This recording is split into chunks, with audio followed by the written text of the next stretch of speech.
Welcome to another fun-filled weekend edition of Second City Sports Zoom Style. Zoom Style. Along with Lakeena McGee, I am Cindy Brown. You can follow yours truly on the Twitter and the IG at SidKid80. Once again, that's SidKid80. That's SIDKID80. That's SIDKID80. You can follow me at Keena McGee on the Twitter and at Keno_McGee on the IG. You can follow this podcast, Second City Sports, right here on YouTube at War Media. Once again, at WARR Media. Videos drop every Monday and Friday. Once again, videos drop Mondays and Fridays right here on YouTube at War Media. You can catch our audio version of this podcast, which drops every Tuesday and Saturday. Once again, every Tuesday and Saturday at War on Anchor. You can download War on Anchor. We're available on all podcast platforms. That's iTunes, Stitcher, Google Play, iHeartRadio app, all podcast platforms. Wherever you download your podcast, make sure you type in that search engine box WARR on Anchor. And we're on our website is weareregalradio.com, WEAREREGAL radio.com. And you can follow us on all social media platforms, including right here on YouTube. That's Facebook, Twitter, Instagram at War Media. Once again, at WARR Media. That's Facebook, Twitter, Instagram, and right here on YouTube. Thank you in advance for your support. Like, share, subscribe, and tell your friends. Yes, subscribe. Yes, and that's at WARR Media. And we are unapologetically fun. Lakeena, let's get this thing started with some baseball. Of course, we would be remiss, since we are broadcasting from the state of Illinois and the city of Chicago, that we are fully open now. So capacity limits are over with. You still have to wear your mask at certain public places. As a PSA to you guys, especially in the Chicagoland, in the state of Illinois area where you're watching and listening to us, please carry your mask just in case. Yes. Whether you're vaccinated or not, please carry your mask. Be safe. Take care of yourself, and we'll be just fine. Stay healthy. Stay safe. Even though we are fully reopened now, just still stay safe. Take care of yourself. Be respectful of others, and we'll be just fine. Yes. And now we'll get into all the other stuff later about how this will affect us and whatnot. So continue. Let's kick it off with baseball. As always, Lakeena, let's start off with the Southsiders. The Chicago White Sox were 7-2 in their last homestand against the Detroit Tigers and the Toronto Blue Jays. This weekend, they'll take on the Detroit Tigers for a 3-game series in Motown. But first, let's review what happened from earlier this week. Of course, last Sunday, they defeated the Tigers to take 3 out of 4 in that series. Tony La Russa, we forgot to mention in our last episode, is now the second winningest all-time manager in baseball history. Yes. And following that was the series against the Toronto Blue Jays. They take 2 out of 3 from the neighbors up north with a 6-2 victory, 6-1 victory, 6-2 loss, and then the 5-2 victory last Thursday. Of course, with all the good news that is going on the South Side, Lakeena, there was some more bad news, and yours truly was in attendance to witness that. Unfortunately, this past Wednesday, Nick Madrigal, the second baseman for the Chicago White Sox, injured his hamstring running down the first baseline during Wednesday night's loss. He's going to be out up to 2 months. He's on the IL for 60 days. He did not tear all 3 tendons of his hamstring. If he did, he would have had surgery right away. We'll know in a couple of weeks if he will have surgery or not. Lakeena, I've been going back and forth on this for the last couple of days, and I try not to listen to too much radio, especially in this town. Some people can influence others or what they think, and they'll have no logic of what's going on. But let me be very clear here. Let me repeat one more again, as the kids would say. If Madrigal has to have surgery, he'll be done for the year. I think GM Rick Hahn, who we should give credit to for having so much depth on this team, given all the injuries so far this year. But if Madrigal has to have surgery that ends his season, Rick Hahn's second priority should be to go get a second baseman. I'm not saying give up a whole farm system to go get a second baseman, but you get a second baseman that's going to fill that void for the rest of the season. A second baseman that knows his role, that can get the job done, and he comes cheap. I'm not saying give up the whole farm system for this particular second baseman, but get a veteran second baseman that can come in and do their part. I know Danny Mendick, who's starting right now in place of Madrigal. I think he's going to do an adequate job, but I know you have him and Leary, not Larry, Leary Garcia, who's um, your multitude player. He can play multiple positions, not just in the infield, but he's your backup outfielder as well. I know he can play some second base. He can fill in for a while, but if he's your everyday starter, that's not his role. He's going to struggle. We already know that he struggles with the bat already. I know he had that big RBI triple the other night on this past Tuesday to give the Sox a victory over Toronto, the first game of that series. But Lakeena, I'm not going to sit here and say I'm on pins and needles because the Sox have done a heck of a job. When one man goes down, the next man steps up. I expect the Sox to still compete. Tony La Russa, you can say whatever you want to about Mr. La Russa, but I still say he's the perfect manager for this ball club. They will still compete. They will not quit. They have more than enough talent to get this thing done in terms of winning the division. I still expect this team to compete, but the pressure is on Rick Hahn to make some moves here. We still have 6 weeks left, 6.5 weeks left until the trade deadline on July 31st. He has some work to do. He knows that, and some of you fans need to know that now. And look, I'll go with the Madrigal injury first. I mean, I saw the replay of it. It looked really bad. He couldn't put any weight on it. He's on a 60-day IL. They're gonna check in after 60 days. I think maybe about 45 days to see if he's gonna need surgery. If he doesn't, then they'll just wait it out. If he does have to have surgery, like you said, say he's gonna be gone for the year. Now, the one good thing is that there's so much depth on this roster that at least so far it hasn't affected what the other White Sox have been able to do. Look, they beat the teams they were supposed to beat. Look, I said that, look, you win 2 out of 3 against the Blue Jays, and they did. The Tigers are okay, but they're still years away. They're still, working on some things. So you should be able to at least at the very least win the series against the Tigers in Detroit. But look, after the Tiger series, this is when it gets a little bit more difficult. You have 3 against the Rays. You host that. Then you have 4 next weekend against the Astros. They've been playing well lately, including one of the Saturday games will be a nationally televised game, or at least part of the regional televised game for next Saturday about this time. So it doesn't get easy for the White Sox. And let's see how this team is with those top teams like Tampa and Houston in the AL. Now, as far as the Madrigal injury is concerned, look, I mean, like I said, it so far hasn't affected you, which is good. But again, I don't think this team can afford another injury if something happens. What if something happens to Jose Abreu? What if something happens to Tim Anderson? What if something happens to one of your pitchers? I mean, what if Giolito has an injury or Lance Lynn? I mean, there's just some injuries. Look, so far so good, but if should another pen drop, the other shoe drop for the White Sox, this team is in serious trouble. And speaking of injuries, and especially to the pitching staff, Michael Kopech, who's currently on the 10-day IL due to a hamstring injury, he's supposed to start a rehab assignment soon. We'll see how close that he'll be to coming back, because the Sox need him in that bullpen right now. Like I mentioned a few minutes ago, I was there on Wednesday night. Lance Lynn pitched. That was the first time I think technically the second time I saw Lance Lynn pitch live. And I know our guy Chris Lanuti from the Sox in the Basement podcast, friend of this show, has been saying all season long, extend him. I think the Sox will do it. It's just finding the right time to do it. But I saw Lance Lynn pitch live for the second time this year, and he looked good. He had some troubles early in those innings on Wednesday night, but he found a way to get out of them. And as we said before, Lance Lynn along with Giolito, those 2 pitchers Tony La Russa trusts right now to give over 100 pitches going deep into ball games. Now, Lance Lynn did not deserve to Lance Lynn did not deserve that loss. I don't know if he officially got the loss or not, but when Aaron Bummer came in, Lakeena, I don't want to sound harsh here, Lakeena, I know you. I'm gonna use this term. I know you didn't say this term, but I'm gonna use this term.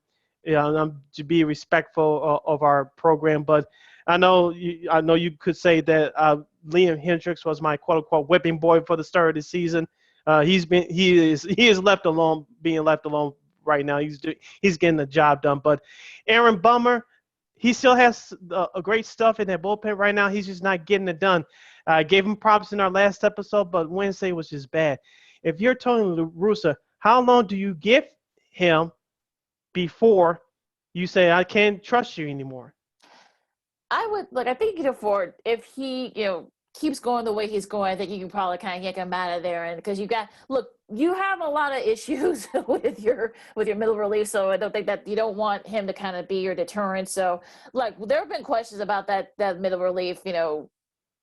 I brought it up, when before the season started, like when we did our preview, I said that middle relief is going to be an issue for the White Sox. And look, they've had their moments, but sometimes they've given up some big runs. And look, if you're trying to compete not only for the division, but also to try to compete to get to the LCS and perhaps maybe your World Series, you're going to have to freshen up your middle relief. And look, if I would say maybe wait it out. You're going into June. You're almost halfway through the season now. You could probably can afford to probably wait a little bit. But if he keeps going the way he's going, then yeah, maybe La Russa probably should yank him out of there. But I would say just wait him out. But like I'm not the manager here, so it's up to La Russa. But we'll see what he does. You're listening to Second City Sports Weekend Edition along with Lakeena McGee. I am Sidney Brown, as we talk about the first place Chicago White Sox in the American League Central. Lakeena, speaking of that bullpen, Evan Marshall stepped up the last couple of games during that Toronto series. Also, Gerrit Cole, he's looked good ever since his return from injury. Like I said, I'm like Matt Foster, Cody Hewer, he's getting some run right now. So those other guys I just mentioned, they don't look so bad. But Aaron Bummer is the weak link right now in the White Sox bullpen. Hopefully we won't have to keep saying this for too long.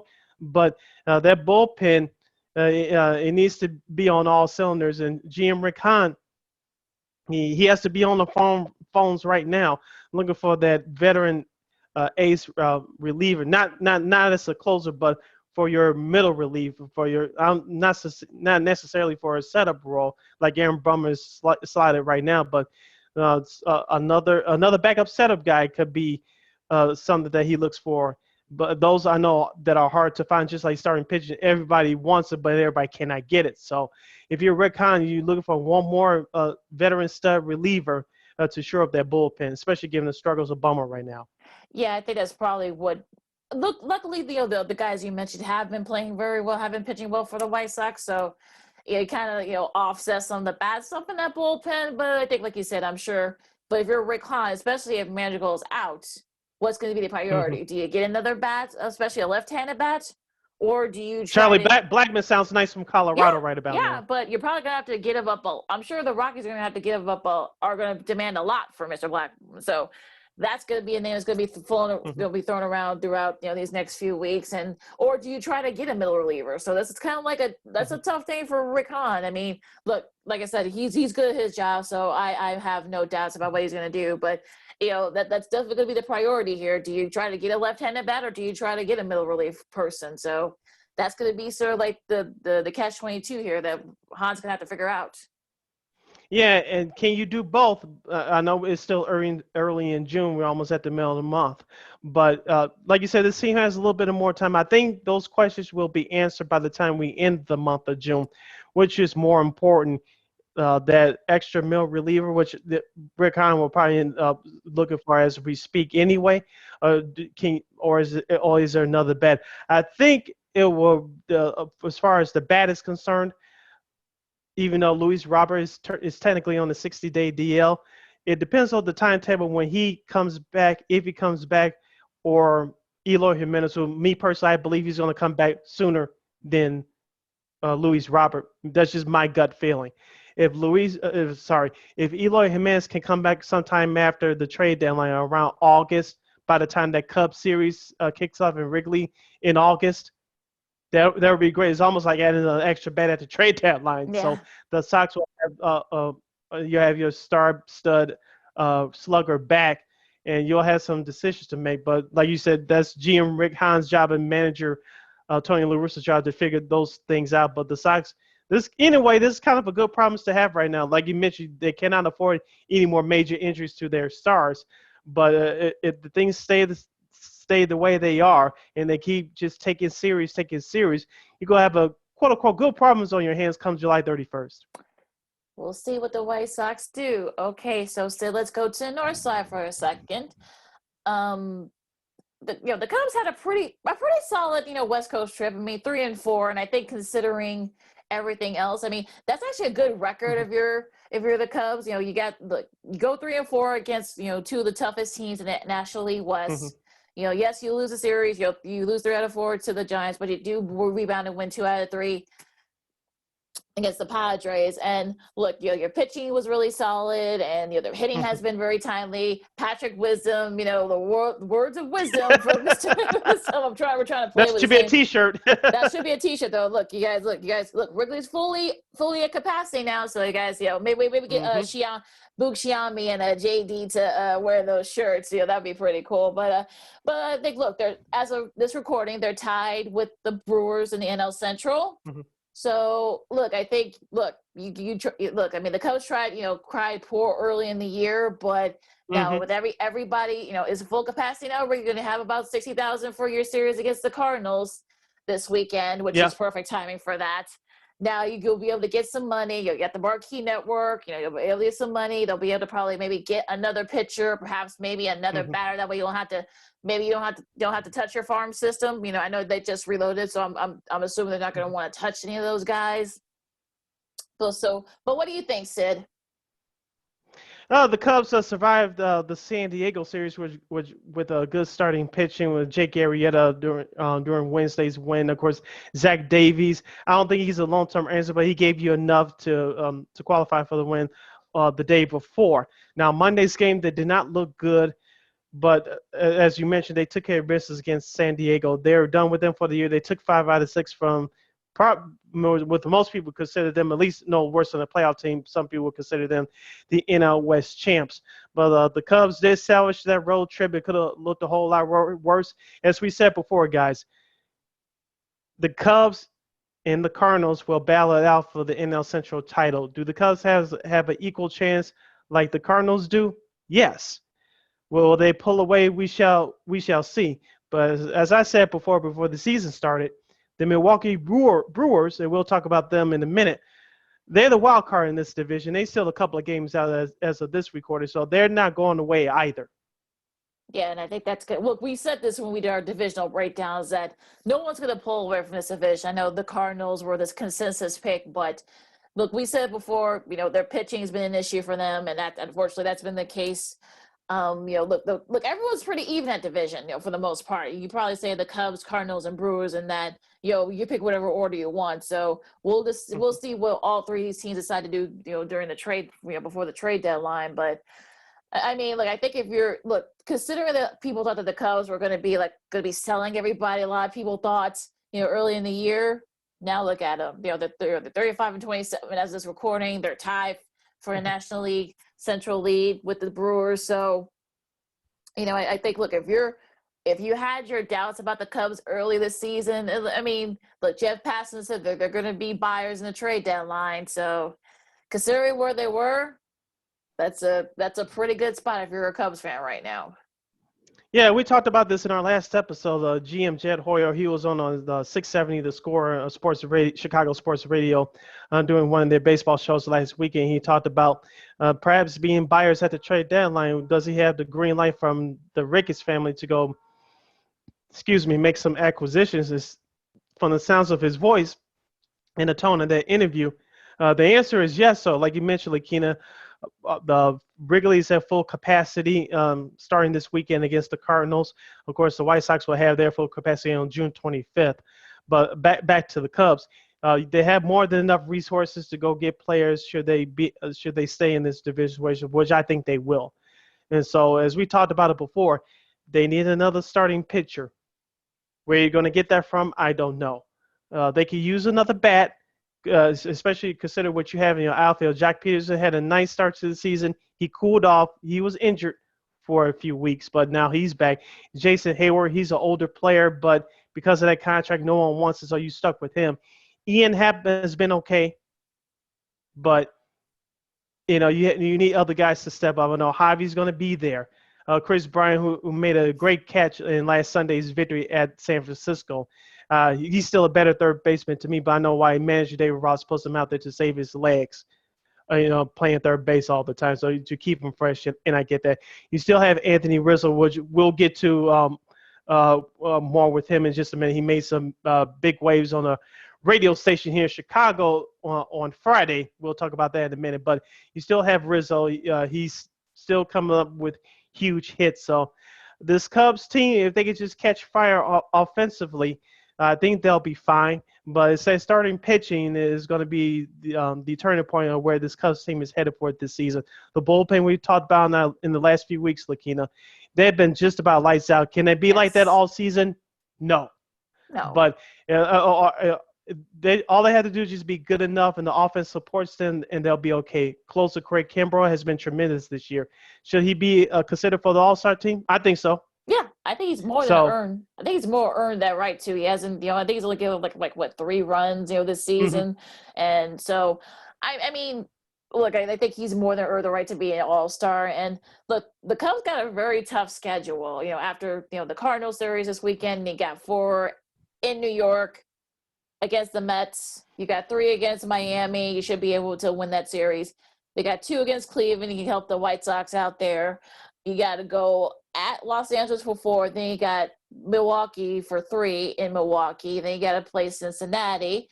Then you get 4 against the Phillies, and then you finish up, before the All-Star break against the Cardinals. So not a very easy schedule if you're the Cubs, but if you can get to at least 500, just look, I know it's going to be hard to win some of those series, but if you could just split with the Mets, split with the Dodgers, split with the Phillies, and win the series that you could win. You should be able to sweep the Reds. You should be able to sweep the Marlins, or at the very least win those series.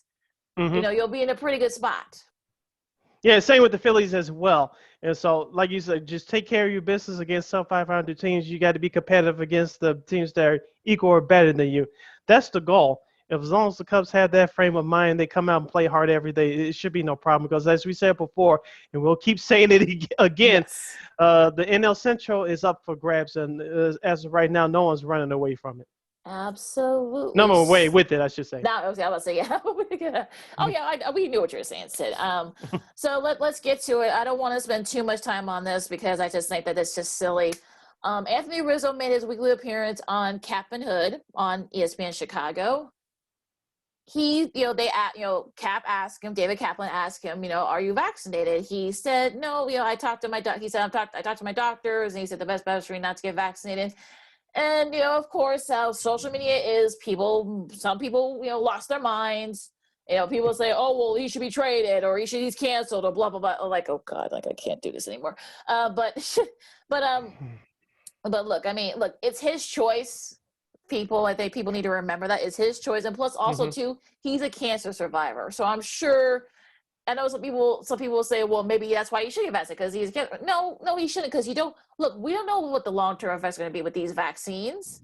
You don't know. And look, they're already saying that you may have to get a booster shot like you do with the flu vaccine. So for people that are saying that, well, how dare he, or vaccine shaming him, people just need to chill, okay? It's his decision. It's his business, and look, if he thinks that's the best decision for him, no one should be, yelling at him and getting on him about it. It's his choice. It's fine. If you don't want people to, vaccine, shame you in any way, don't shame him in any way. That's all I gotta say about it. Sid, go. He just pretty much took the words out of my mouth, but I always say this as far as social media is concerned. You take things with a grain of salt. Some people are on there to troll. Some people are there just to be honest about their opinions. And so I shouldn't take things too seriously. And some things you just roll your eyes at and go on about your business. As far as the Anthony Rizzo interview was concerned, I was driving around. I happened to catch part of the interview, and I caught that part when David Kaplan asked him that question, did you get vaccinated? And Rizzo said no. And I said, and David Kaplan asked the question about if a player on your team was not one of your teammates. I'm just paraphrasing here. If one of your teammates wasn't vaccinated, he happened to catch COVID-19. You guys going down the stretch to clinch the division or clinch a playoff spot, and that guy had to miss some time what would you do? And of course, Rizzo went and explained that we had to march on and things along that line. But he explained the process himself and said, it was a decision that he and his family made, and he decided not to get it. For those of you that are trying to shame people into getting vaccines, worry about yourself, okay? As I said at the beginning of the program, take care of yourself. The only person you can control is yourself. And so whether you get the vaccine or not, take care of yourself. That's the number one message that we want to spread on this show. Hopefully this is the last time we have to discuss this. I hope First so. It was LeBron James, now it's Anthony Rizzo. Hopefully it's no one else next. So please. leave those professional athletes alone. They're taking care of themselves. They're doing it for them, not for you. Exactly. Thank you. And on that note, you listen to Second City Sports along with Sydney Brown. I'm Lakeena Minky. Okay, so let's go back to on the field now with baseball. What impressed you so far this week? Gerrit Cole. Yes. I watched that game. Yes, I watched that game specifically in its entirety via my computer. Wednesday, the Yankees and the Twins. Thank you, Yankees, for taking care of the Twins for us, speaking of us as White Sox fans. Gerrit Cole, before the game on Wednesday, said that he didn't know anything about the foreign substances, which Major League Baseball is trying to crack down on with these pitchers, using them, things like that has been around the game forever. Yes. Gerrit Cole was just going around. He looked like a deer in headlights. He's like, it's been around for a long time. And, of course, he was part of that team with the Astros that were in the World Series a couple of years ago. I believe it was part of the championship team in 2017. So yes, he was. I know that's why some people were speculating about him because, some of those players on those teams were caught cheating as well. Yeah. But he kind of danced around the bush, and he looked like a deer in headlights. Of course, before the game on Wednesday as well, Minnesota Twins third baseman Josh Donaldson basically called him out in the media. Of course, during the first plate appearance for Donaldson on Wednesday, where the Gerrit Cole picked up the victory and the Yankees picked up the victory. During Donaldson's first plate appearance, after Gerrit Cole struck him out, I don't know if you caught this, but Gerrit Cole gave him the rolling of the eyes, like, go sit your ass down. yes, I did. Say, yep, mic drop. Whatever else you say, it doesn't matter. Go sit your tail down. Yeah, I mean, it's just crazy that because we're seeing a lot more strikeouts, we're seeing a lot more, balls and strikes being called, and I think that's why people are wondering, home runs are down, so that's what people are saying. Is it because of the pitchers putting those foreign substances, like you said, that've been around for like 100 years, and now everybody, is getting upset. You don't say. I mean, look. I think Gerrit Cole kind of covered it for everybody and said, "Look, what am I like? What's this is like? I've been doing this my whole career, so like, and what? So I think that's basically, I'm paraphrasing. Of course, you can look at the comments on YouTube, but I'm paraphrasing what he said. But yeah, I mean, look, I think that if they want to, if MLB wants to outlaw this, I mean, go ahead and do it. I mean, there are going to be a lot of teams though who are more pitching oriented. They're going to be hurt by this. So if they want to outlaw these foreign substances in the gloves and stuff and the balls, I would say might as well just do it. If not, stop, trying to make this into a big issue because this has been around forever. So if you want more home runs, then maybe you might have to think of something else. I don't know if you caught the interview, Lakeena. I was listening to The Odd Couple on Fox Sports Radio this past Thursday. Mitch Williams, for those of you listening and living here in Chicago, he was a one-time Chicago Cubs pitcher and closer. He was part of that 89 team that won the old NL East. And he was talking with Rob Parker and Chris Broussard. He said this, and I think he summed it up perfectly. He used to be on the MLB Network. I wish he was on there now, but that's a whole other issue. That's another that's a whole other thing, but we won't get into that. But he said this, and I quote, even I'm paraphrasing the best way I can. He said that Major League Baseball is using the pitchers as an example to try to clean up the game. And I say he's absolutely right. Where people actually complaining and moaning about pitchers, Lakeena, like they were in the 90s with these hitters during the steroid era, the late 90s into the early 2000s. Were Yeah. people complaining about pitchers like that? I don't remember. That's Unless you know something I don't know. I Help me don't out here. know. I must say, yeah, I never saw it. I never saw anybody complain about that. It didn't become a really big issue since everybody else started making it a big issue. So I don't know why this being, this issue this is now, but I mean, I don't know. Look, baseball seems to amaze me. It's just absurd that some of the stuff that people try to do and people try to outlaw. It's just I just find it hilarious at this point. Yeah, cheating is just as old as the world's oldest profession. I'm trying to keep it clean for the kids since we are on YouTube. But if you know what I'm talking about. Yes, absolutely. Cheating is just as old as the world's oldest profession, and I'm not going to say that word. Yeah, I'll say, don't you say that word because we're going to get in trouble. So, like you said, for people that are surprised by it, you don't know what you're talking about. If you claim that you know the game of baseball. Thank you. Baseball, exactly. So, but speaking of pitching, good pitching. Walker Buehler is now unbeaten in his last 21 start with the win against the Pirates a couple of days earlier this week. He ties Clayton Kershaw and Julio Urias for the longest such streak by a Dodgers pitcher since the team moved to Los Angeles in '58. So a very impressive run he's been on. Also, too, the Dodgers are they're starting to heat up again. So as of this recording, they're only 1.5 out in the NL West with the Giants.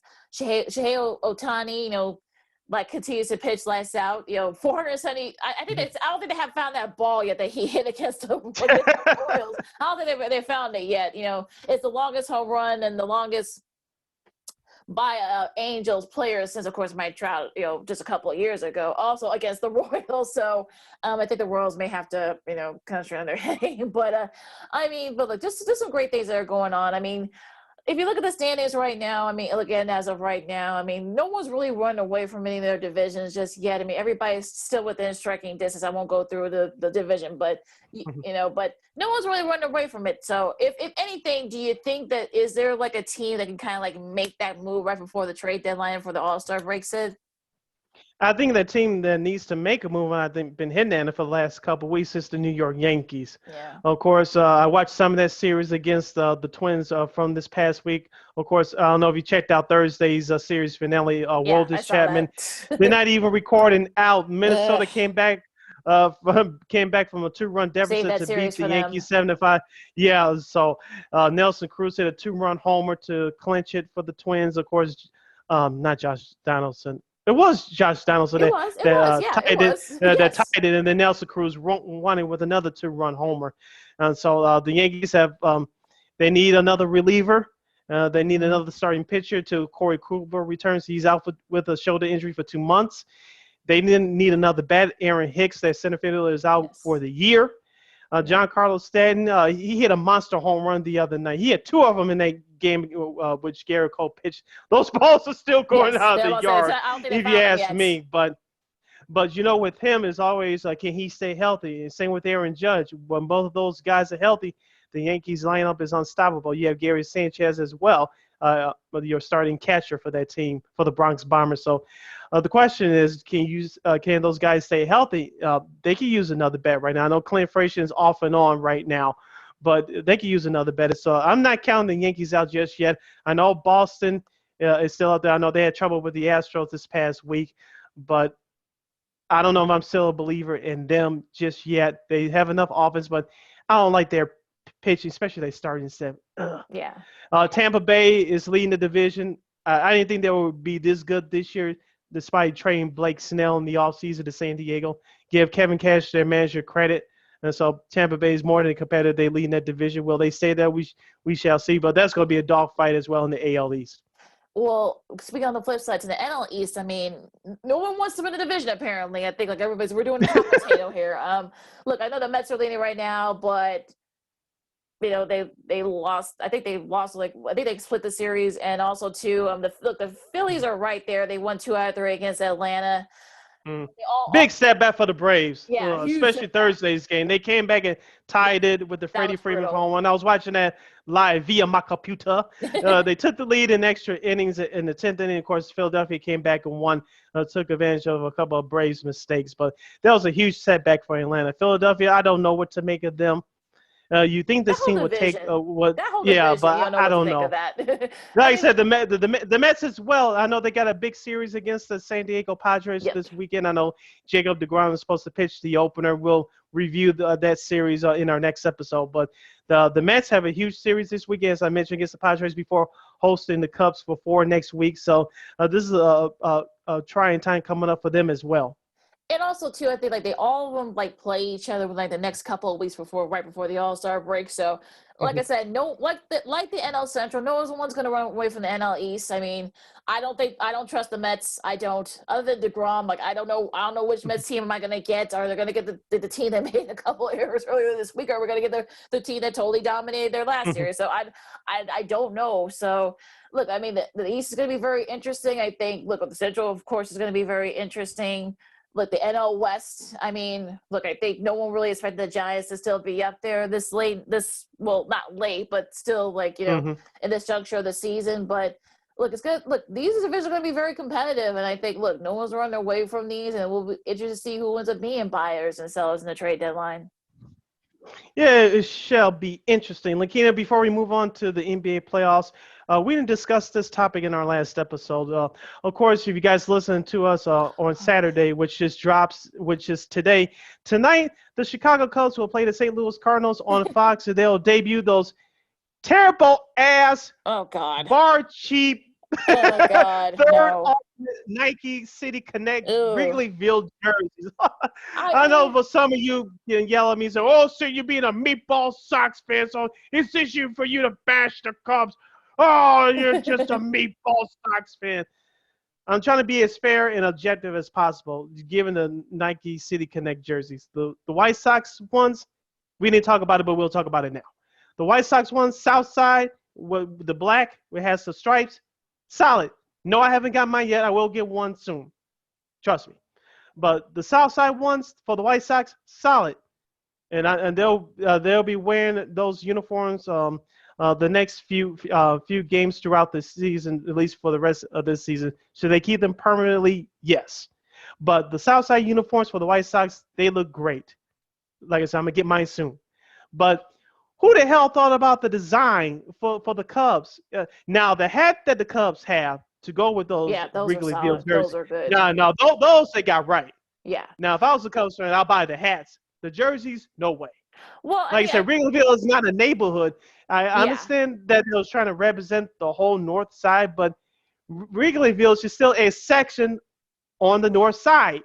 It doesn't Well, represent all the north side. It doesn't. Well, and also too, there's no Wrigleyville. That's what people need to remember. I think people forget about Thank you. that. I mean, there is no Wrigleyville. I mean, I understand that. Look, the commercial, the video was cool. It's about about a 2.5-3 minute Mm-hmm. video. So the video was really cool. They said, look, whether you are a South Sider or a North Sider, we know that there are a lot of Cubs fans who are South Siders.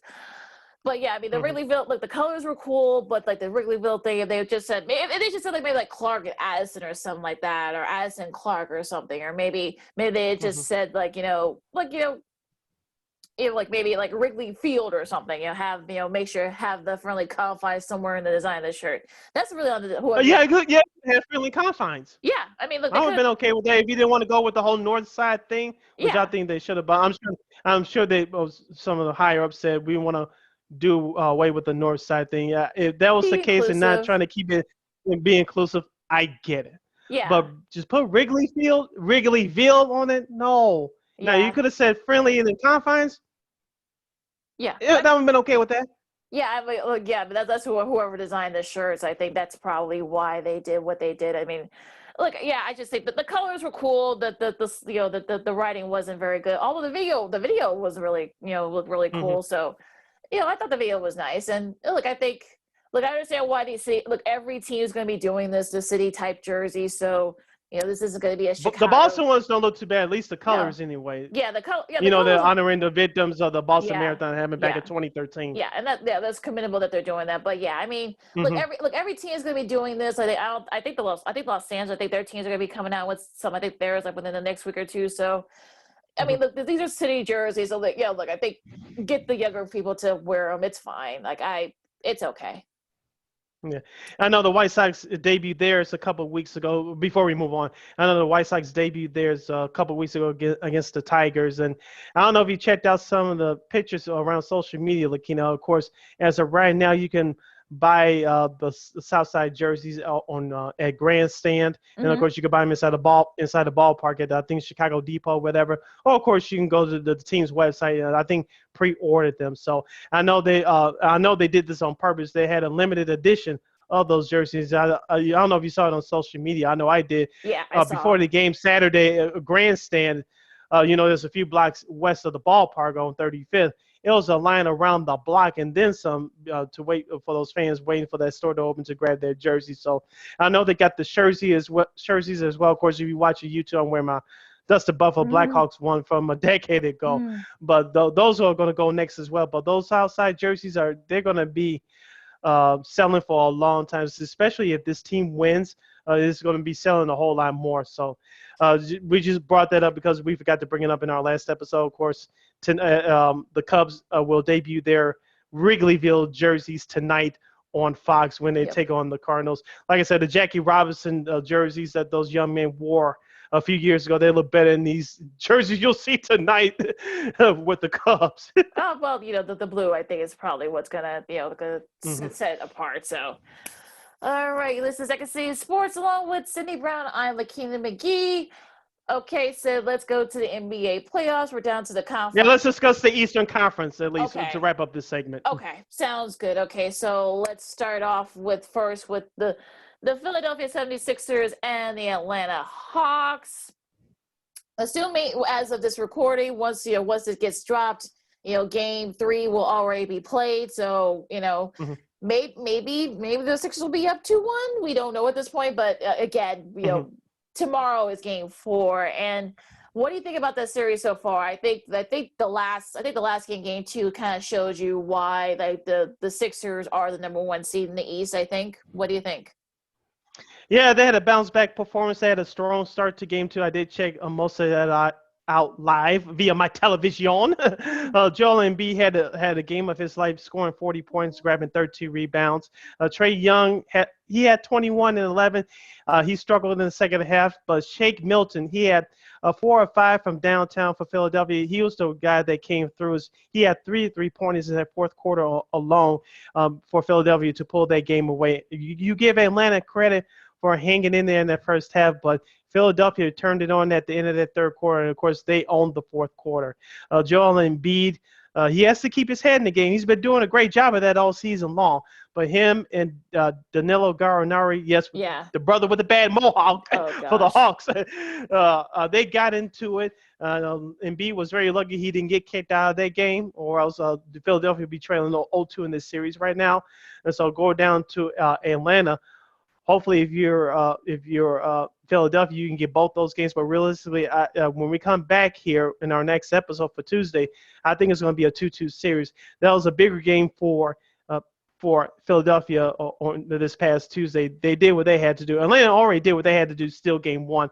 Philadelphia needed to respond in game 2, and they did just that.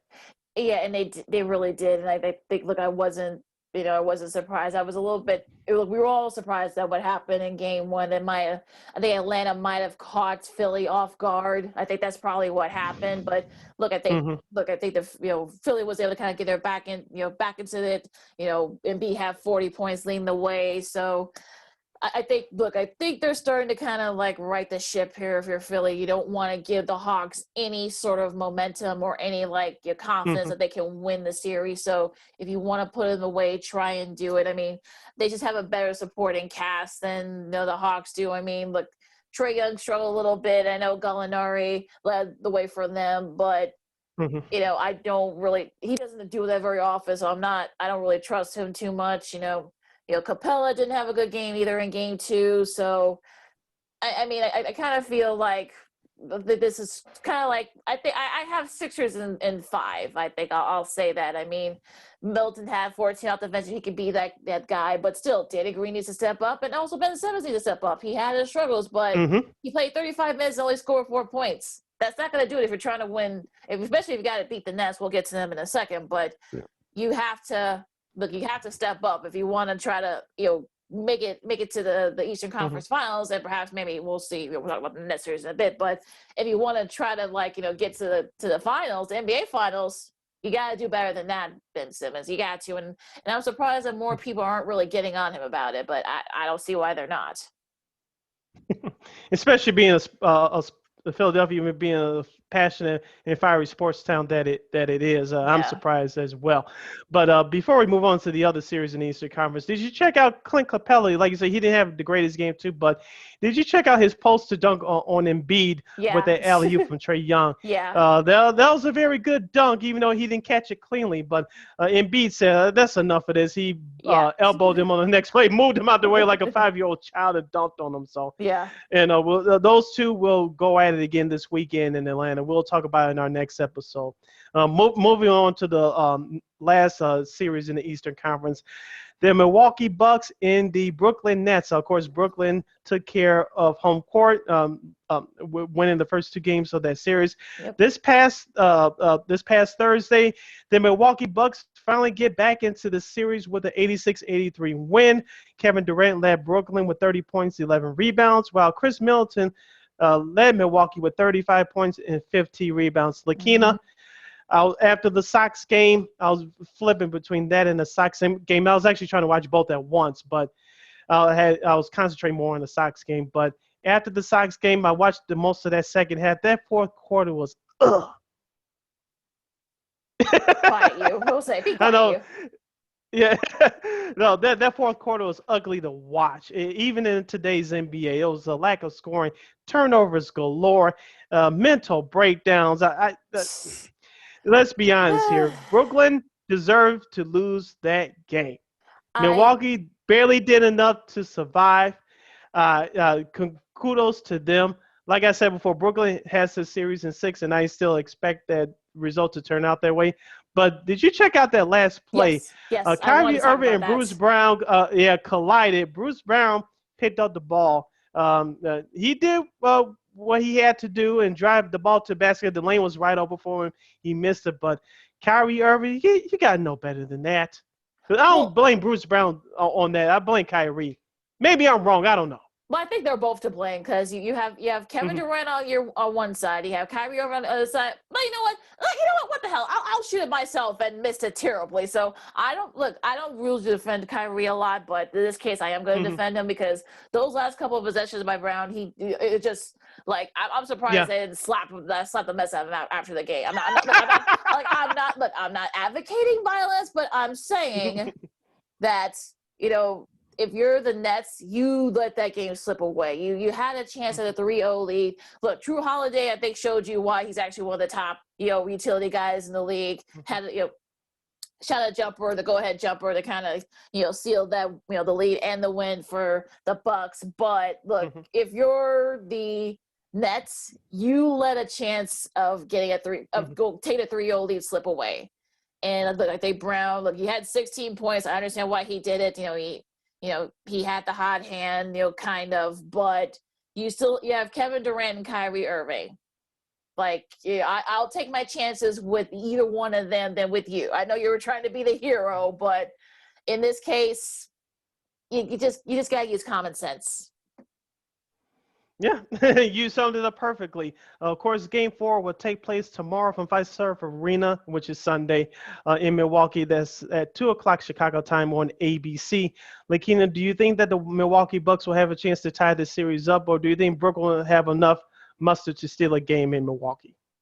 I think the Bucks are going to feed off that crowd. That crowd was nuts up in Milwaukee, so I think they're going to feed off that. But again, I wouldn't be surprised if the Nets are not in a very good mood and probably feel like they probably should have won Game 3. And they think if they turn out to be the game we saw in Game 2, the series might be over with. I honestly don't know. We'll see tomorrow.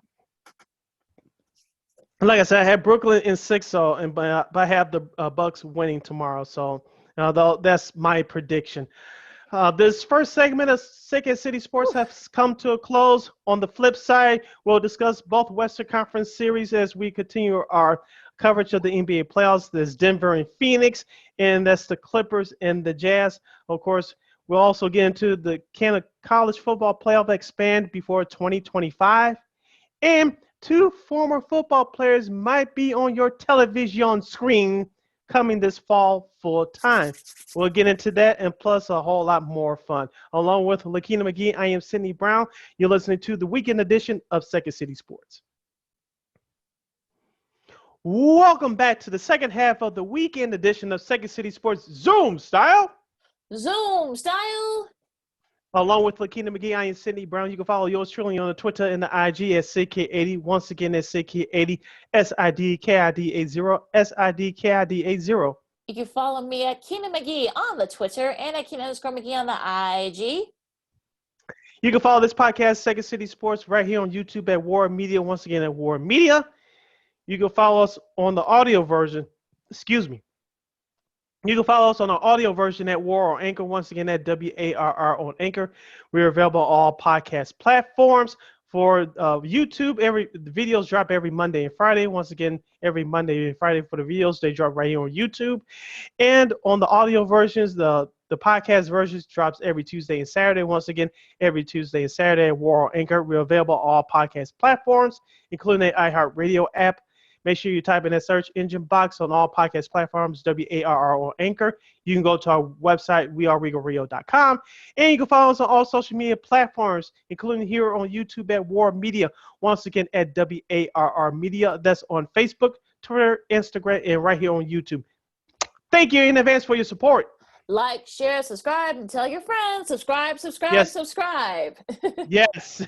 Hey, we are unapologetically fun. Lakeena, let's kick off the second half of the weekend edition of Second City Sports with more NBA playoff talk. Let's go to the Western Conference. Let's get this series out the way. First, Lakeena, as of this recording, the Denver Nuggets trailed the Phoenix Suns in the best-of-7 series, 2-0. It was a close game one. Phoenix pulled it out at the end. In game two, Phoenix totally dominated, and head coach of the Denver Nuggets, Mike Malone, said, and paraphrasing, during his press at the end of the game two, that he felt like his team quit in the second half. Of course, games 3 and 4 are taking place in Denver this weekend. Of course, you listening to this on a Saturday. Game 3 has already been played. We'll give you our thoughts about game 3. In game 4 in our next episode coming up on Tuesday for next week. Lakeena, I still, even though I did pick Phoenix to win in 7, I find it hard to believe that the Denver Nuggets will just lay down and die for the rest of the series. They still had a chance to win game 1. They came out as the aggressor, but Phoenix had enough to win in game 1. Game 2, I'm not going to say that the Nuggets players quit, but it was just Phoenix's night. And I really find it hard to believe that Denver's going to lay down at home in these next 2 games. We're going to talk about a very different series in our next episode. I just find it hard to believe. Let's hope so, right? I mean, I think I was really disappointed at how Denver looked. And I think a lot of it had to do with the fact that, the Suns, I've said it before, I think CP3 is on a mission. He recorded his second career playoff game with 15 points and 15 assists. And more importantly, 0 turnovers. 0 turnovers. Since turnovers weren't even first, tracked as a stat till the 77-78 season. All players have like 4 each in the playoffs, in playoff games, 1 each by Magic, Jason Kidd. Here's some old school guys for you: Johnny Moore and Norm Nixon. That's how, he's still, CP3 is the first and one of the first to have it with no turnovers. So, I mean, I'm kind of surprised. I think maybe the Nuggets were distracted because, congratulations Nikola Jokic, who won MVP and deservedly so. We'll talk about that in a minute, but that might have had something to do with it. I think Devin Booker, I think this is sort of like his time to shine, right? This is like the star is born type moments. I mean, he had 18 points. Just balanced scoring by the Suns. I mean, all 5 of their starters were in double figures. Crowder had 11, Bridges had 16, DeAndre Ayton had 15, and like I said, CP3 had 17 points and 15 assists. And then also Devin Booker had 18. He was 3 for 7 from 3. Even some contributors from their guys off the bench. I mean, Torrey Craig had 10 off the bench. So I think that there's some balanced scoring there, and I think that's what you need if you're the Suns to win. That way you don't have to depend on Booker or CP3 so much. And also too, they didn't have a lot of turnovers either as a team as a whole. So I think that also also helps too in that front. I mean, I think that the struggle is the thing for the Nuggets. I think they just look. Aaron Gordon needs to step up. I mean, Austin Rivers, where are you, buddy? Where are you? The coach's son. Yeah, I mean, where are you? You know, Fonseca Campazzo. Like, where are you, dude? Like, where are you? Like, you only had 3 points. I mean, it was only 1 for 5 from 3. So, like, I mean, the Nuggets just really need to step up, because if they don't, this series is going to be over with quickly. It shouldn't, and hopefully it won't be, but they need to get it together. Yeah, as you mentioned, Lakeena, where's Michael Porter Jr., where's Paul Millsap? And I know you're going to do that for those listening to us on our podcast exclusively. Lakeena's giving that binoculars look. I'm sure you're going to do that for another player we'll talk about in a minute. Oh, yes. I'm waiting for you to say the name. Just wait for you to say the name. I got a couple more for those for you to do as well. But getting back to Denver, where's Michael Porter Jr., Paul Millsap, and like I said, Austin Rivers? Those guys will have to step up. Jokic cannot do everything. No. I know he's your go-to guy, but he cannot do everything. Aaron Gordon, too, I'll put him on the list as well. I like him personally, but, he's been in the playoffs a couple of times. I know Orlando were good teams, but he's on a better team now. He's expected to step up, and now with the injury to Jamal Murray. So I'm going to put Aaron Gordon on that list, too. I think with Denver being at home for now they're preparing for Game 4 on Sunday. But with Denver being back at home, that confidence should return. I'll be shocked if this series is 3-1 Suns when we do our next episode. Yeah, and Jokic will have his MVP trophy then, so hopefully maybe they can feed off that energy from the Denver crowd. And look, I agree with what Michael Malone said. I mean, they basically, again, I'm paraphrasing what he said, but they basically just gave up. They didn't deserve to win that game in Game 2. So hopefully, look, we know this Denver team's better than this. Better than that. We know that they've shown that they can actually play as a cohesive unit without Jamal Murray. So hopefully we'll see that, because if we don't, it's gonna get ugly. It's gonna get ugly really quick. So I hope they can get together these next couple of games. Yes. Let's turn over to the other Western Conference semifinal series for the playoffs. The Utah Jazz have a commanding 2-0 series lead over the Los Angeles Clippers. Lakeena watched the majority of this game on Thursday as well, following the White Sox game. The Jazz held on to a 117-111 win in Game 2. Donovan Mitchell scored 37 points in all. He scored 27 of those in the first half, struggled in the second half. But it was the other guys like Jordan Clarkson, Ryan O'Neal, and Joel Ingles finally came through for once. Right? Yeah. And right? he was injured last year in the bubble. Bojan Bojanovic came through as well with some big 3-point shots. So that's what carried the day for Utah. Of course, Rudy Gobert with another double-double with 13 points, 20 rebounds. He had about 3 blocked shots. He picked up his 3rd Defensive Player of the Year award. Congrats to him on that. On the flip side for the LA Clippers, Paul George scored 27 points, grabbed 10 rebounds, and dished out 6 assists. Lakeena, after Reggie Jackson hit that 3-pointer to give the Clippers a 1-point lead, 100 to 101, midway through the fourth quarter in Game 2. I thought the Clippers were finally turning the corner, but just like in Game 1, they struggled down the stretch. The Clippers only scored 10 points the rest of the way. They missed a total of 8 shots during that stretch after Reggie Jackson's 3-pointer, which gave the Clippers the lead briefly. The Clippers failed to execute again down the stretch. You thought they finally solved it in Dallas series. They did in that series. But in this series, they haven't. They blew a big lead in Game 1. As we told you guys in our last episode, it was going to be key how they would come out since they played a tough 7-game series against Dallas. They blew a big lead in Game 1. Game 2, they trailed for the most part, fought back, took the lead, but they could not put the nail in the coffin. I mean, Jesus, I thought, no. Let me say this for a second now. I thought that once they tied, I thought, okay, maybe they'll hit a couple of big shots and, maybe they'll get into it. They can turn the corner and tie the series.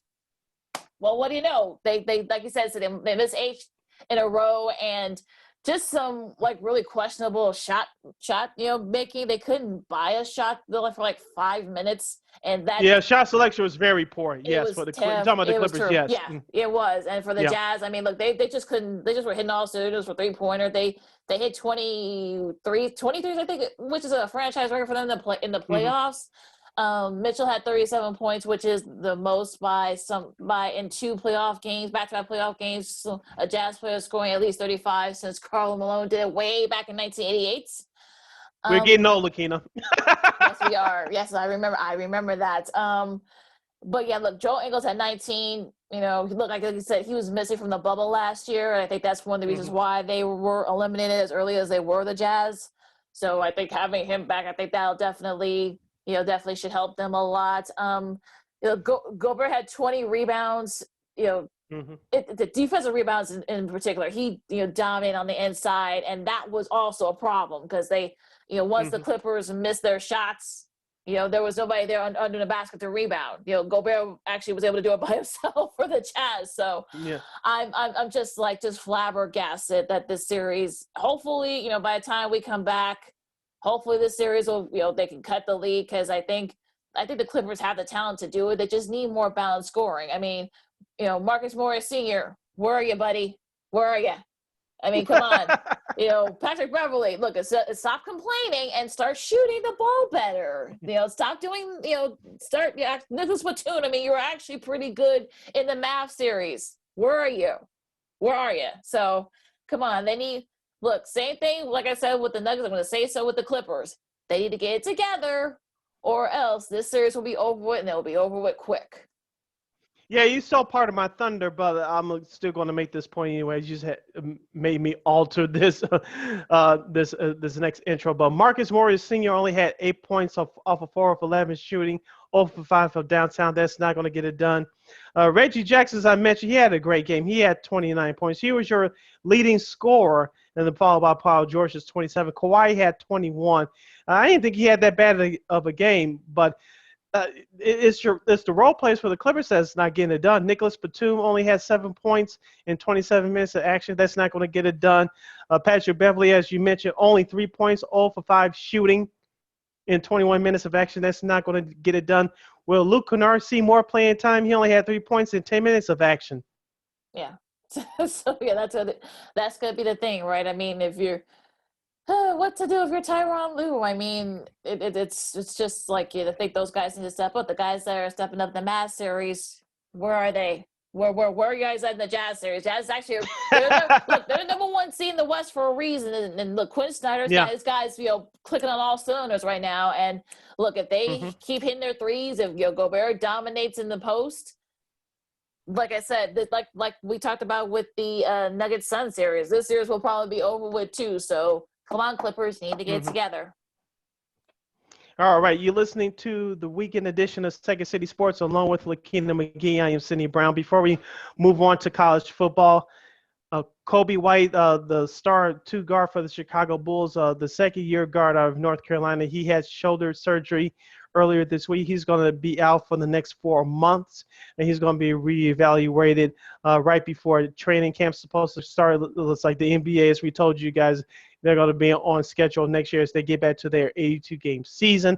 Lakeena says, is this something to worry about, or I'm not going to say just roll your eyes and go on about your business, but will it affect what Arturas Karnisovas and Mark Eversley will do for this summer? Because let's be honest here, the Bulls still need a point guard. And we know watching this past season, Coby White is not a point guard. He's a scoring guard. He can still be a playmaker, but he's not the point guard that this Bulls team needs right now.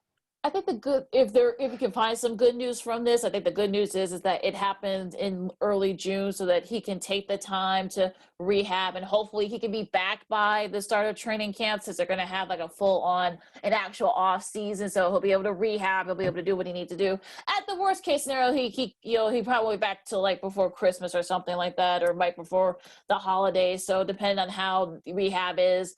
Now, as far as them, look, they're going to need a point guard anyway. So I would say this shouldn't really deter them from getting that, or perhaps trying to find somebody who could be a point guard. That's something the Bulls have not had in a while. So, and they need one desperately. So if that whoever that guy is, if they can hold down the fort while Coby is rehabbing, look, like I said, the only bad thing is that you hate, you were hoping that maybe he and Zach LaVine and Patrick Williams they were all planning to out west. They were planning to kind of start to work out together. So unfortunately, they're not going to be able to do that, or at the very least limited. So Coby already had the surgery, so he'll probably have to maybe wait a couple of weeks before he's able to resume basketball-related activities. So hopefully by August he'll be back. He'll be back by the time they'll be able to do it. So he can start rehabbing, he can start maybe working out, and maybe he'll be back before training camp. We'll just have to wait and see. Yeah, hopefully that everything goes the best for him. We wish him the best here on Second City Sports, and he on a full and speedy recovery. Like I said, training camps will start in late September, early October for next season. The season usually starts in middle to late October. Me personally, I wish it starts in November, but I know we're in a different era now, so there goes that.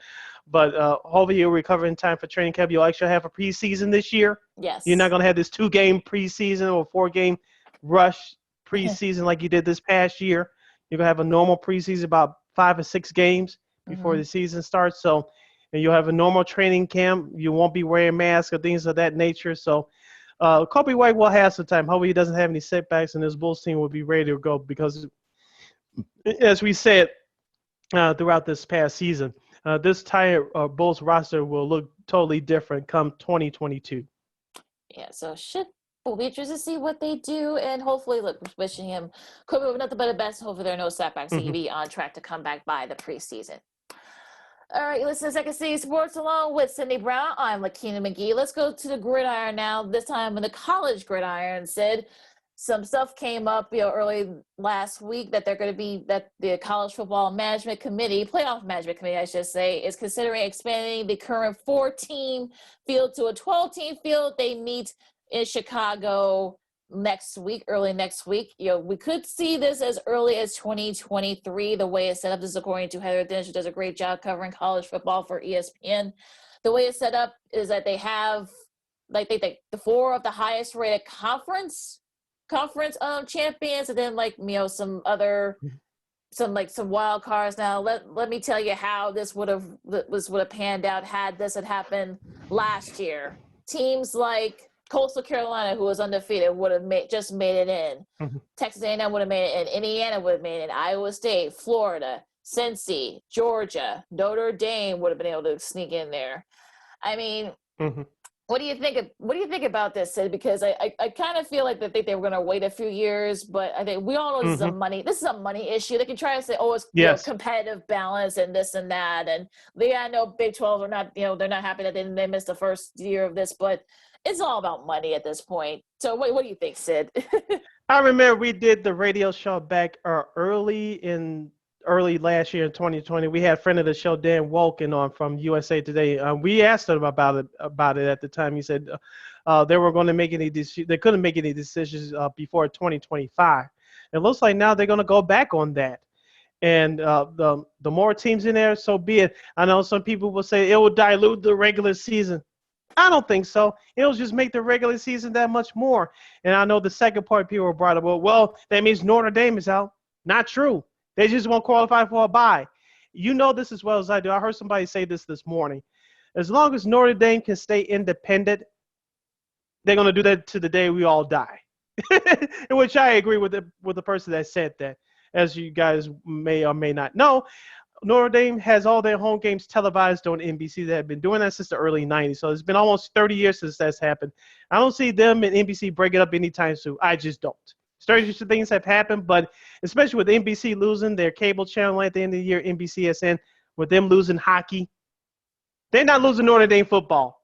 They're not competitive in the college football market as it is. If they lose Notre Dame, there goes their whole sports department. They're just relying on golf, little NASCAR here and there, horse racing, and then the Olympics every 4 years. NBC Sports cannot afford to lose Notre Dame football. Well, I think I like the fact that the way it's set up, so Notre Dame actually has to earn their way in. They can't, finagle and try. Oh, look, we got a good enough schedule. No, you have to kind of finesse and actually earn your way into the this playoff. And look, I like the idea of it, but I think the reason behind it, I think is just absurd. I think we know this is a money thing. This is sort of like look, we have more inclusion, more competitive balance. No, it's not. It's all to try to get more money. And look, I like the fact that you're getting teams like the teams from the America, those group of five, those you got the Power Five and the Group of Five. I mean, hopefully Mm-hmm. the Pac-12 can get it together and they'll be able to get a Washington or a USC or UCLA back into that conversation. If you're a Group of Five, the American, Cincinnati you probably could say Cincinnati should have gotten in last year into the playoffs. So I think this is a sort of a good thing. Now, what will this do to the bowl system? Some games might be eliminated. 4 to 10 bowl games might be eliminated. I know that's money lost, but as far as competitive balance, I'm all for it. Yeah, because 5-17 going up against another 5-17. That's not good. Look, I always said more bowls, more better, but I think that's just kind of dilutes the whole thing. So yeah, like I said, those major bowls are part of the championship format as we currently have it. The current format as we know it anyway. So those holiday bowls and used to be the Blockbuster Bowl and the PlayStation Bowl and the Copper Bowl and those kind of things. Yeah, stop. I know it's a money grab for these schools, and shout out to the kids, even though they don't get paid. They will soon, hopefully. Hopefully soon. But those five, like you said, 8 and 16 versus a 5 and 6. No, I don't never watch those. I'll never watch them. No one cares about them outside those two schools that participating in them anyway. But yeah, so they get their money. They get to go they get to go to those sites. Hopefully now everything's back to normal. Everything's opening up. People will actually be able to go on site now. So that's the deterrent. But look, we'll see how this goes. I mean, we'll see what happens in a couple of years once this thing is fully implemented, assuming that it will be by. We'll talk about more about it by this time next week. But I mean, it'll be very interesting to see what happens here, because if we get to a point where, okay, you're going to have to expand it because like a 13th or a 14th team are going to be complaining about it. To me, I think that stuff will never end, but at least it's That's what I thought that's what I thought when I had that. I predicted that when they was going to expand it, they will expand it to 8. I said, if you expand it to 8 and that's it, I'm cool with it. Yeah. But if you expand it to 12, it looks like that it was well thought out. I said, okay. But after that, that's it. Yeah, we'll say no more. Yeah, no more. If they leave it at 8, cool. But if they stick with this 12, it makes sense. Your top 4 teams get a bye while the other schools battle it out, which makes sense because it's football. It's not basketball or hockey you play every other day. Yeah. But if you leave it at 12, cool. Or if it's like someone actually thought it out for once. Well, if you leave it at 8, I mean, look, have your Power 5 conference champion, then just have like three like extra teams. Whoever's like the best 3 teams after them. Now that's another thing they're gonna have to figure out. So we'll see what they do. Yeah, so I like this plan.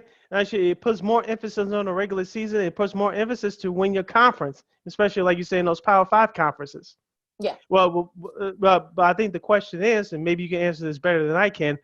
Will it dilute the conference championship games? Because those are money grabs too. Will it dilute the conference championship games? Or let's just say in the Pac-12, Oregon was your regular season champion, and they played Utah, and Utah wins the conference championship game. They get the automatic bid. What does it do for Oregon? They just don't make it in? Well, even though they're the regular season champion. Well, let me answer that by saying that would probably never happen, because in the Pac-12, it's whoever is the top team, the Pac-12 North and the Pac-12 South. So if Oregon wins in the North and Utah wins the South, and they both play each other, that's and if they win, that team gets into the playoff. That's how that would work. So we wouldn't see this where like, oh well, we get the regular season champion and no. Because a lot of these, it's not kind of like college basketball. Yeah, exactly. It's not. A lot of those conferences have divisions like North, South, East, West division, whatever. So whoever the top team is in those divisions, they battle it out, and whoever wins it, they get that bid to the playoff. So so it's not. We're not going to have that situation where like, oh well, a team can sneak in. No. It's a divisional thing. So your divisions. Whoever you're playing your division, that's going to be even more important now. Which makes sense. Okay. You're listening to the weekend edition of Second City Sports along with Lakeena McGee. I am Sidney Brown. We're heading down the home stretch for this week's episode. Lakeena, let's go to the NFL. Of course, I know training camps will take place around this time next month in late July. I know many camps are going on across the league right now. But 2 football greats looks like you'll be seeing them on your television screens on a regular basis coming this fall. First, Charles Woodson, Hall of Famer, former Heisman Trophy winner from his days at the University of Michigan. He won the '97 Heisman Trophy. He was with ESPN a few years ago. Of course, Fox Television brought him along for the last couple of years. He appeared on Fox NFL Sunday. He appeared on Fox's college football big noon kickoff show, and he did very well, so much that Fox gave him a regular role on the Fox NFL Kickoff show. That's the show with Carissa Thompson, Dave Weinstein, Colin Cowherd, Michael Vick, Tony Gonzalez. I don't know who else I'm missing. If I miss anybody, I apologize. But Charles Wilson will be added on to that staff as well. That's the show that leads it off before the big guys at Fox NFL Sunday were Kurt Menefee, Terry Bradshaw, Jimmy Johnson, and Tony Gonzalez and Michael Strahan and those guys. So look, I think So what do you think about Charles Wilson being added to the Fox NFL Kickoff? I think it's a good move for Fox. Yeah, I think this is a good fit for both of them. I think they just didn't have enough room for him over at ESPN. That's why he left. And I think he also wanted to kind of like freshen up his skills, so he took the time off, freshen up his skills, got to Fox, and we saw what happened there. Like, he's gonna fit right in. I think they're training, him and Tony Gonzalez is already there, but I think they're training him and Tony Gonzalez and also Michael Strahan to kind of take over for Jimmy Johnson, Terry Bradshaw, and perhaps you could probably put Howie Long in there too, because those guys are getting up there in age. And I think they're like I know, Coach Johnson and Terry, they're in their 70s now. So I think, I think they want to, their stick can only last for so long. So I think they're kind of training, Woodson and Strahan, and then to kind of, try to take over for the big, Fox NFL Sunday. But look, I think he's the right fit for them. I think, look, that's a really solid, pregame show, if you want to call it that. And I think he's the right fit for them. And look, I think he's going to fit in just fine with that group. And, we'll see what he does. Look, he's a great personality. He's got charisma. He's going into the Hall of Fame later this summer. So look, I'm happy for him. Yeah, I'm happy for him as well. Like as you mentioned, Terry Bradshaw's been there at Fox since the beginning. Jimmy Johnson, same thing. I know he took a break to coach the Dolphins in the late '90s, but he got back on Fox after following the 2000 season. So pretty much minus that gap, Jimmy Johnson's been there too. Howie Long's been there for day one as well. Yep. So he's great at what he does. So like you said, Lakeena, it's smart what Fox TV is doing. So they'll be just fine. And also, too, in other news around the NFL television world, Alex Smith is drawing interest from CBS and Fox for a game analyst role. ESPN and NFL Network is also in the running for his services to do studio work. Also auditioning for CBS NFL Game Day analyst positions are Joey Galloway and Mark Sanchez. That position has been opened up since Rich Gannon was notified he's not coming back because he did the games with Kevin Harlan for the last several years, the last 3 years with Chicago's very own Greg Gumbel. So first, Alex Smith. I think we talked about it last season, Lakeena. Don't be surprised if he ends up somewhere on your television screen coming this fall. It looks like it's all but signed, sealed, delivered. It's just who's going to be the highest bidder for his services. Look, we said before when he retired a couple of months back, right? I mean, look, he's very smart. He's very engaging. He's got a great personality. I think we've said this, when he retired. Look, a network is going to be vying for his services, whether it's doing studio work where he does game work. I mean, they have a game analyst job open at CBS. He can do studio work too if he wants. I think the ball's really in his court on what he wants to do. Look, he can talk about the quarterback. He's very analytical. He was one of the few times I actually listened to Colin Cowherd. He was actually pretty good around the Super Bowl. But I think, look, the sky's the limit for him. He'll have his choice on what he wants to do. I mean, does he want to his kids are a little bit older, so he'll be able to travel and not worry about that. And look, I think CBS would be lucky to have him, or any of the networks would be lucky to have him. I know Mark Sanchez has been itching to do some game work. He's done a great job of doing studio work for college football. The ESPN, ABC's college football covers the last couple of years. Same with Joey Galloway. He's done some game work. I know he probably wants to do NFL work since he played with the Lions for about 6 or 7 years. So And also, Hmm. I saw also Jay Gruden, John's kid brother. He also auditioned for a job over at Fox. They got an analyst position, a game analyst position open there too. So look, it's gonna be great to see how these guys, fill in. But I'm look, especially with Alex Smith, I'm looking forward to seeing what he does, what he brings to the table. I think any network we'd like to have him. Yeah, going with Alex Smith first, because like you mentioned, the analyst position, a game analyst position is open at Fox because Chris Spielman left before the end of the last season. He's now working with the front office with the Detroit Lions. Mm-hmm. But if you're Alex Smith, let's just say he gets hired by Fox, do you put him in a booth right away with a high announcing crew like Kevin Burkhardt? I know he worked with Darren Moose Johnson last year. Do you make that number 2 team a 3-man booth with Greg Olson? I assuming that Greg Olson is going to be working for Fox. I don't know if that's Yes, he official is. yet, but He is. He so, is. but is he going to work with the number 2 crew? We don't know because I haven't heard anything. If that's the case, then they'll move Alex Smith to another announcing crew. You're not going to put him at number 1 with Joe Buck and Troy Aikman. You're not going to make that a 3-man booth. And so, assuming that Greg Olson will work with Kevin Burkhardt, assuming that they keep Darren Moose Johnson there with him, I can see that, but that's your number 2 team. But if you're Alex Smith, where are they going to put him? You're going to put him with Kevin Kugler because he replaced Tom Brennan for what he did last year. Mm-hmm. I'm talking about Brenneman. But yeah. Who else they have over there? I'm blanking out right now, but you won't have Dick Stockton to go around anymore since he's he's retired. So, So who else are you going to pair him with? I'm going blank for a moment, folks. I know that Fox has other great announcers, but you have to put on some of those other mid-tier guys. Yeah. If he does game day work. Yeah, I mean, on the CBS side, I mean, look, they've got a lot of great depth there on their analysts. I mean, assuming that, they decide to bring somebody in to replace Rich Gannon with Kevin Harlan, do you put him there? Mm-hmm. Do you put him with a little bit further down? Do you start him off with our buddy Spiro Ditas? Do you start maybe Andrew Catalong? I can see that.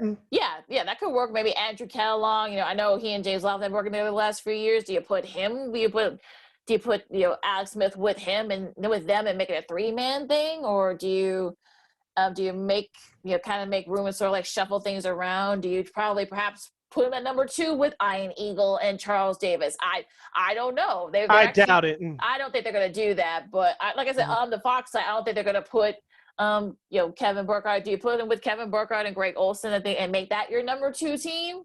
2 offensive guys. I mean, that'd be pretty cool. And Kevin Burkhardt kind of be the quarterback there. So I don't know. I think there's a lot of analyst positions that are open. I think with Fox, they may promote from within and put Keith Tlaib, who did actually a pretty good job, and put him in that number 5 slot. And maybe you start him in the studio. Maybe start Alex Smith in the studio. So I don't know. We'll see. I think there's going to be a lot of names that are going to be floating around, and there might be some changes, this season. Yeah, but we'll see. Here's a Fox announcer. He does everything, almost all sports. Kenny Albert. I know he's worked with just about everyone at Fox as far as analysts concerned. Moose Johnson, of course, Rondé Barber, who wasn't brought back a couple of years ago. But do you put Alex Smith with Kenny Albert? Because I know he did a great job with Jonathan Vilmer last year. Yeah. I'm assuming that Vilmer will be brought back. Yeah. I hope so. Because I know he did a couple of Bears games, especially early last year. So, like I said, Jonathan Vilmer did a very good job last year. Do you make that a 3-man booth if you put Alex Smith with Vilmer and Kenny Albert? Yeah, I could probably see him do that. Maybe not necessarily start them at the top 2 or 3. Maybe start them at the 4 or 5 tier guys. I mean, I think there's I think there's going to be a lot of finagling here. I mean, like I said, I'm sure there's going to be a lot of networks that are going to be vying for Alex Smith services. Look, if he wants to do college, I mean, he had a really good career when he was at the University of Utah with Urban Meyer. Yeah. Maybe perhaps, maybe ESPN, especially if Mark Sanchez decides to move on and go somewhere else, or maybe they put him in the game analyst saying, do they start Alex Smith off in the studio? With Kevin Nagandi. I think that's a great, him and Booger McFarland. I mean, that could be a nice thing. I can see him talking college football. I say he had a great career in college at Utah, so I can see him doing that too. Yeah, he has options, so we'll see what happens with Mr. Smith as he goes to his post-football career. You're listening to the weekend edition of Second City Sports. Along with Lakeena McGee, I am Sydney Brown. Lakeena, let's close out this week's show by celebrating the 30-year anniversary of a great sporting event that took place right here in Chicago. Well, technically not here in Chicago, but it involved the Chicago Bulls, of course. June 12th, which is today for those of you listening on our podcast, June 12th, 1991, the Great Western Forum. The 1991 Chicago Bulls were coming off a 61-21 regular season, the best at that time. The best record of the franchise. We talked about it a couple of weeks ago as we celebrated the 30th anniversary of the Bulls finally getting past those sorry, hated Detroit Pistons. I'm keeping it clean for the kids. After the sweeping the Detroit Pistons, on this date 30 years ago, they eliminated Magic Johnson and the Los Angeles Lakers by the score of 108-101, bringing the now first of 6 NBA titles in the 90s to the city of Chicago. Lakeena, I remember that game five like it was yesterday. Of course, James Worthy and Byron Scott did not play in that game, but the Lakers were very competitive in that game. They should have won the game, but he had 2 stud rookies who actually had good NBA careers, the guard Tony Smith and big man Eldon Campbell. Yeah. Both those guys played well in filling in for James Worthy and Byron Scott. Of course, the Bulls trailed about 1 at halftime. And of course, the Lakers took the lead in the third quarter. But in the fourth quarter, if you guys saw The Last Dance or you watched Learning to Fly, the official home video for the Chicago Bulls 91 championship, you can catch it right here on YouTube, by the way. Looking at the footage from the NBA Entertainment, Bulls head coach Phil Jackson told Michael Jordan who was open. It was John Paxson. John Paxson scored 26 points to finish off the Game 5 victory. He had 4 jump shots in a row. He had a breakaway layup as well. Of course, Michael Jordan won Finals MVP. Of course, if you remember, during the post-game show of that year, I read a story many years ago that said the NBC couldn't get off the air until they talked to Michael Jordan, which they did, because he won the Finals MVP. If you remember, Bob Costas, of course, this was the first year of the NBA on NBC. If you remember, during the post-game celebration, Bob Costas interviewed like 3 or 4 Bulls before they interviewed Scotty, Horace, Craig Hodges, friend of the D and David show, by the way. He interviewed about 3 or 4 Bulls. After each player that he interviewed, where's Michael? Where's Michael? Where's Michael? I said, if you can play a drinking game, you can sip on a beer every time Bob Costas said that. And so, of course, he interviewed Michael Jordan. Of course, Michael Jordan at that time, his wife, Juanita, was sitting right next to him. Of course, Bob Costas called Juanita Michael Jordan's mom, and Juanita looked at him and was like, I'm his wife, you fool. If you looked at it, he saw her facial expressions. But, of course, Michael Jordan, that was his first of 6 titles. Of course, Michael Jordan was in his 7th year in the NBA. He finally got past the bad boy Pistons, and he finally got in that over that hurdle of winning the NBA championship. At that time, he was called selfish, a person who led the league in scoring and would never win the NBA title. He disputed, he put that ignorant statement to bed. As we didn't know at the time, Lakeena, but we saw a legend grow in Michael Jordan, which he ruled the NBA for the 90s. Yeah, I think this sort of like started the dynasty for the Bulls, right? I mean, yes. They were able to exercise those demons and beat Detroit to get to the NBA Finals. Look, that was still a pretty good Lakers team. We didn't know what was happening with Magic's help. We didn't find out about that until like a couple of months after that. And also, too, like you said, they were shorthanded. I mean, look, Tony Smith had a really good career. Eldon Campbell had a really good career. I remember seeing him in college. Just makes me feel. I know how old I am, folks. I don't need to. Look, I know. Look, let's stop it. But I think the Lakers were starting to get older too. So I think that kind of played a part as well. I think Byron Scott and James Worthy, they were kind of nursing injuries. They were starting to have injury issues. So, I mean, look, I think this sort of started the dynasty for the Bulls, sort of like their dominance. And look, I remember that Learn to Fly video. I used to play the mess out of that video when I was younger. So same here. Yes. Who didn't, right? I mean, look, it's on YouTube now. So it's on YouTube now, folks. So don't worry if you don't have the videos anymore. But I think that was an all-out team effort. You saw how excited the city was. Yes. Pretty much, it's pandemonium. Things were. We won't rehash any of that, but. It's definitely like it was a great day to be a sports fan, even for non-sports fans, because we hadn't, non-sports fans hadn't really celebrated like that since the Bears won the Super Bowl a few years prior. Mm-hmm. So Yeah. that was sort of a nice way to kind of like cap off that. And I kind of feel like this is sort of like one of those sort of like started of a dynasty games where you kind of felt like, okay, you know what?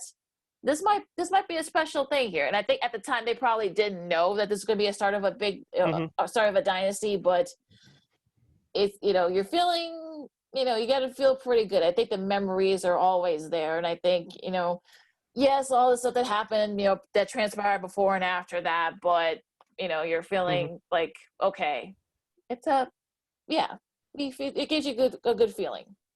Yeah, I'm trying not to tear up right now, but like as I tell people all the time, like I remember about that first championship because, like I said, my late mother and her family friend, which lives in this building with me, they had season tickets, and I tell people all the time the Magic and Michael matchup was great, but the first championship I remember is the first thing I tell people about that '91 championship was getting by the Pistons. Of course, we told you guys about what happened during the couple episodes ago, but we all know about the history between those two franchises. So getting over the Detroit Pistons, that's what I remember the most, more than them being the Lakers. Yeah. So getting by Detroit, I'll share a quick story with you guys before we close out. My late mother had season tickets, so she took me to game one of this series, which was the only game they lost in that series. Michael Jordan missed a potential last-second shot. I remember asking her or before she passed, did she remember what happened on that day? And I remember I didn't turn 11 until later on that year. My birthday's late in the year, so technically I was 10 years old at the time. I remember she was driving on the damn ride. She said, I had to go back home because I forgot something. She forgot the tickets. And this is especially for you young folks. Listen, you didn't have apps. You didn't have your cell phones. You didn't have internet back then. So you had to have everything physically on you back in those days. So she left early enough. She turned around. She went back home, picked up the tickets, got back on the damn rain, came back to the old Chicago Stadium, which they were playing in those days. And they weren't even building United Center yet. Mm-hmm. But she came back to United Center, got our place apart. We made it there about 10, 15 minutes right before tip-off because the game one took place on that Sunday afternoon. I just remember being around the stadium. The atmosphere was tremendous. Of course, it was the first time the Bulls were in the championship round. But remembering that game, it was a competitive game. Of course, the Bulls started off ugly, but they fought back in. Of course, Michael Jordan missed the last-second shot. But as he said in The Last Dance, I'm talking about Michael Jordan, the Bulls could have won that game. They didn't even play well. Of course, we all saw what happened after that. I remember going home as I was driving home, walking out the stadium. I was trying to keep my head down because I didn't want people looking at me crying because my favorite player missed a potential game-winning shot. Now, as I was thinking at that time that the Bulls were going to lose the series, that wasn't on my mind. I was just mad that they lost game one. It came down to the last shot, and Jordan missed it. But the play before, Sam Perkins, Jordan's former college teammate, hit the game-winning three-pointer to give the Lakers the lead, which eventually they will win. But you could barely hear a pin drop when Sam Perkins hit that shot with under 20 seconds left. But the Bulls had a chance. Of course, they didn't get it done. But as you said, we didn't know at the time that the Bulls were going to start a dynasty. We were just happy as a city that we had the number one athlete in the world, the number one basketball player on the planet.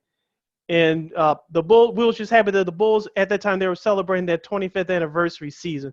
For the first time in franchise history in 25 years, the Bulls actually won something. We had a team outside the Bears that actually won a major championship in this town. The Sox didn't win yet. Of course, the Cubs didn't win yet. The Blackhawks at that time didn't win yet. They didn't win the Cup.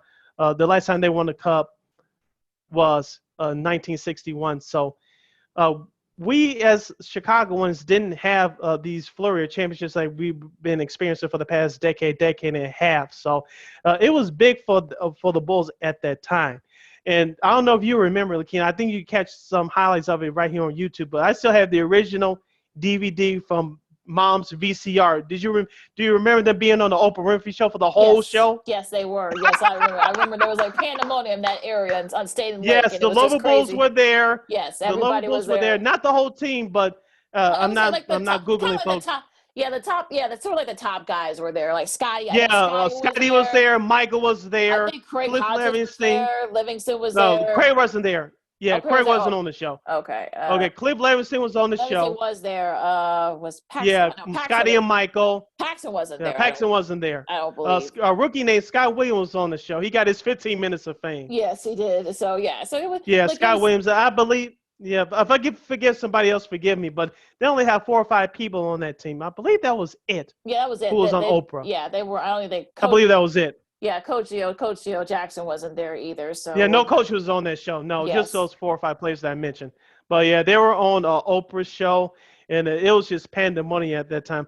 I really wanted to go to the rally in Grant Park that day, but I remember my mom told me it was too damn hot. Yeah, it was. It was like 90 I understand. something. I remember it was 87 degrees that day. It was like almost. Yeah, it wasn't. Yeah, it was very muggy. Yeah, so it wasn't gonna work. So yeah, so a nice memory. If you guys get a chance, check the game out if you want to watch. If you don't have it like saved anywhere, so I will after this. I'm gonna pop in that DVD. Yeah, absolutely. Watch the whole game and the whole parade. Absolutely. Not a parade. Not to put a damper on it, Lakeena. I know we gotta get up out of here, but I wish that old Mayor Daley, I'm talking about Mayor Daley's son for you younger folks. I wish, and I know, especially during the first couple, they were prepared. That's why they did the rally, because what happened with the Bears parade in '85. Of course, it was cold as hell in January in '86, and of course, the team buses for the Bears were modeled by a whole lot of people. I understood at that time the city was trying to stay away from that, but I wish one time, I'm blaming old Mayor Daley for this, I wish they would have had a parade one time for the Bulls. They deserved it. During 6 consecutive rallies, like I'm trying to end on a positive note, but I wish one of those years they would have had a parade downtown. It was great what they did for the Sox in '05. Great. I know I'm saying this selfishly because I'm a Sox fan. And they did the same thing for the Cubs in 2016. Yes, great for them. And they did the same thing for the Hawks in those 3 Stanley Cup titles. And those during the summer too, folks. Good for them. Yeah. But you couldn't do the parade not one time for the Bulls. Not one time. That is inexcusable. I'll leave it at that. Yeah, it's going to be very interesting to see what happens. It's sort of like weird how they did it, but I can understand why they did it for kind of for safety reasons and such. If you saw the Grand Park, I mean, those parades were packed. So I can kind of understand why. Plus, it's a bigger area, so you can kind of control sort of the crowds a little bit more than you would downtown. So I think that's probably why they did what they did. But it's just my guessing, but we'll see. All right. Oh, no, go ahead, Sid. No, go ahead. No, I'm gonna say, well, if you want to look, for all you soccer fans out there, the Euros is starting, right now. So. It's supposed to happen last year. It's happening this year. France is the favorite. Also, Belgium and Spain. Germany is also up there as well. So those are your favorites. For those of you who are big soccer people out there, check it out. Check it out. I mean, there's going to be a lot of great players. And look, it didn't happen last year, of course, because of the pandemic. So, but it's back again this year. You can watch the matches on ESPN and ABC and also the ESPN networks, also ESPN Plus, I'm sure. So for all you soccer fans, European soccer fans in particular, this is sort of the time of year for you. So busy, could be a busy time of year for the soccer fans with this and the Olympics coming up in about a month. But the Euros are starting right now. So let's kick it. Yep. All right, Lakeena, close us out. Another great show. Yes. Yeah, it was another great show. We had a lot to talk about. We got through it, so I'm about to go enjoy my weekend and rewatch this Bulls Game 5 Lakers from 1991. So I'm gonna share a couple of tears, but tears of joy for the most part. But I'm gonna celebrate this anniversary in my way, my style. So let me shut up. You close us out. You can follow me at Keena McGee on the Twitter and at Keena_McGee on the IG. You can follow yours truly, Sydney Brown, on the Twitter and the IG at SidKid80. Once again, at SidKid80. That's SIDKID80. SIDKID80. You can follow this podcast, Second City Sports, on YouTube at War Media. Once again, at WAR Media. Videos drop every Monday and Friday. Once again, videos drop every Monday and Friday right here on YouTube at War Media. You can catch up our audio version / podcast version of Second City Sports. Those drop every Tuesday and Saturday. Once again, every Tuesday and Saturday for the audio version at War on Anchor, which keeps you on the Spotify, iTunes, SoundCloud, Stitcher, Google Play, and that iHeartRadio app on all podcast platforms. Make sure you type in that search engine box, WARR on Anchor. you can go to our website, weareregalradio.com. That's WEAREREGAL radio.com. And you can follow us on all social media platforms. It's Facebook, Twitter, Instagram, and right here on YouTube at War Media. Once again, at WARR Media. That's Facebook, Twitter, Instagram, and YouTube. And thank you in advance for your support. Like, share, subscribe, and tell your friends.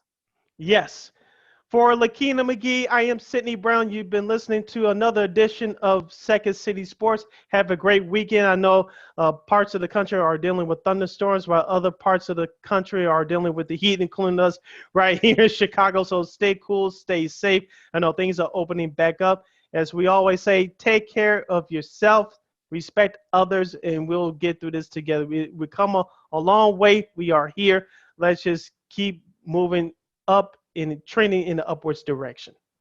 Downwards as in this case, but yeah, absolutely. So for Sid, I'm Lakeena. This is Second City Sports Zoom style. Enjoy all the sports. You got the Euro and the French Open, of course, NBA and baseball. So stay safe, everybody. We'll see you next week. Till next time, holla.